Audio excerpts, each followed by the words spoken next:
अस्सलाम वालेकुम बच्चों। तो आज हम लोग सीखेंगे साइन, कॉज और टेन की वैल्यूज़ को रट्टा बगैर लगाए बगैर हम लोग कैसे याद कर सकते हैं। उसके लिए आपको सिर्फ अपने लेफ्ट हैंड को अपने सामने रखना है।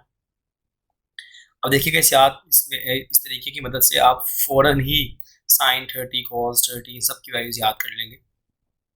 लेफ्ट हैंड को अपने सामने कुछ इस तरह से लेकर आएँ कि अंगूठा रिप्रेजेंट करे किसको। देखिएगा 0 डिग्री है, ठीक है, ये फिंगर 30 डिग्री है, ये वाली फिंगर 45 डिग्री है, तो ये 60 डिग्री है और जबकि लिटिल फिंगर हमारे पास 90 डिग्री को रिप्रेजेंट करेगी।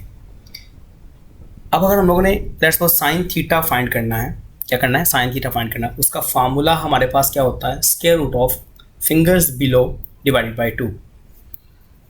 अब देखें, इसको समझाता हूँ मैं आपको एक एग्जाम्पल की मदद से। एग्जाम्पल ले लेते हैं हम साइन ऑफ ज़ीरो। देखें ज़ीरो के नीचे कितने फिंगर्स हैं, तो इस ज़ीरो के नीचे, ये जहाँ मैं ज़ीरो मार्क कर रहा हूँ, इस ज़ीरो के नीचे हमारे पास कोई फिंगर नहीं है। तो फिंगर बिलो हमारे पास यहाँ पे क्या लिखेंगे, ज़ीरो लिखेंगे। तो देखें यहाँ पर लिखने लगूँ zero square root over 2, answer zero आ जाएगा। साइन ज़ीरो हमारे पास ज़ीरो ही होता है। ठीक है बेटा, क्लियर हो गया आप लोगों को। अब एक और एग्जाम्पल ले लेते हैं हम बेटा, निकाल लेते हैं साइन 60 डिग्री कि अब 60 के फिंगर के नीचे कितनी फिंगर्स हैं, देखें ज़रा, 1 2 और 3। तो यहाँ लिखेंगे √3 डिवाइड बाई 2।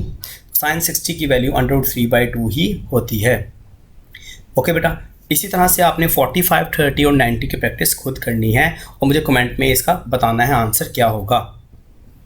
ठीक है बेटा। लेकिन नेक्स्ट अगर कॉज ऑफ थीटा फाइंड करना है, तो कॉज ऑफ थीटा बेटा हमारे पास क्या होता है, square root of finger above divided by 2।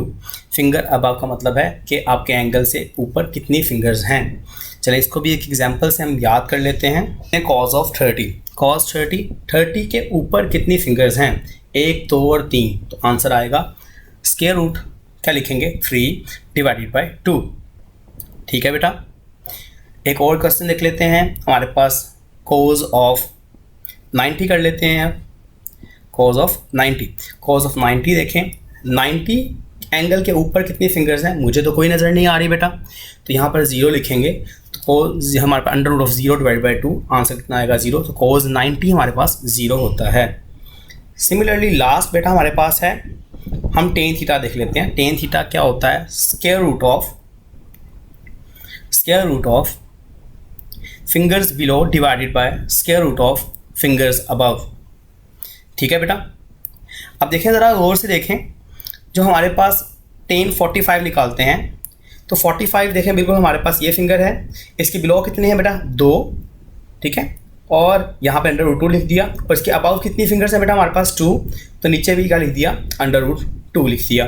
तो आंसर कितना आया बेटा हमारे पास, कट के आंसर 1 आ जाएगा। तो 10 45 हमारे पास क्या होता है, 1 होता है। ठीक है बच्चों। इसके बाद देखें ज़रा हमारे पास नेक्स्ट एग्जांपल और देख लेते हैं 10 90 की। तो देखें 90 के बिलो कितनी फिंगर्स हैं, 1 2 3 4। तो लिखेंगे स्क्वायर रूट ऑफ 4। जबकि 90 के अबव कितनी फिंगर्स हैं हमारे पास, यहाँ पर वहाँ पे सिर्फ 0 फिंगर्स हैं हमारे पास, तो यहाँ पे लिखेंगे स्क्वायर रूट ऑफ 0। आप जानते हैं समथिंग ओवर 0 रिप्रेजेंट इन्फिनिट या अनडिफाइंड कहते हैं उसको हम लोग। तो 10 90 का आंसर क्या आ जाएगा, अनडिफाइंड या इन्फिनिट आ जाएगा। नहीं बेटा, दुआ में याद रखिएगा, आपके क्लास टीचर प्रोफेसर अब्दुल इस्लाम।